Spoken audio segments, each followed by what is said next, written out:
pakinggan yung balitang ito, ha? Posibleng maharap sa kasong child abuse ang gwardyang nanipa ng sampagita vendor sa isang mall sa Mandaluyong City. Ayon po kay Supreme Court Associate Justice Joseph Ilarder Lopez, pwede itong maharap sa nasabing kaso base po sa nangyaring insidente. Pero kinikilala naman ni Lopez ang posibilidad na nagdepensa lang ang gwardya dahil sa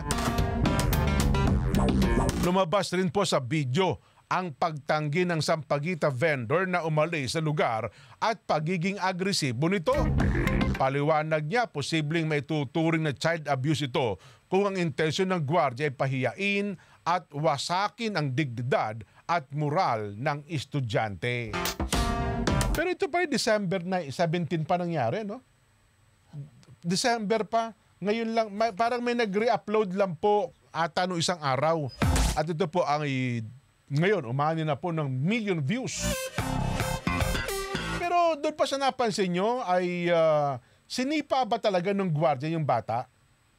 Di ba? Ako sa tingin ko parang kasi napataas yung paa niya pero hindi naman oh yun o, ayun, di ba?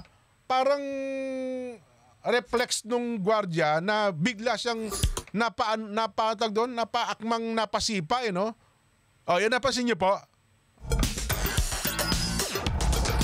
At ito palang batang ito, bay mantakin yung taga-ano pala ito, nakita niyo ba? Muñoz, Muñoz area. Yung nanay pala niya ay fruit vendor sa may gawin ng Muñoz. At ito naman daw po, itong batang ito, 15 anyos na po siya. 15 anyos. Ay sumasakay ng bus hanggang dyan sa may mall ng Mandaluyong at doon po siya nagbebenta. Ay, naku. Anyway, pero nakita nyo sobrang tapang din ng bata kasi kung iba yun, gano'n. Sumbong kita sa nanay ko, sumbong. Di ba? Usually, pero siya nakita mo, hindi natakot yung ikaw lang yung tayo, no?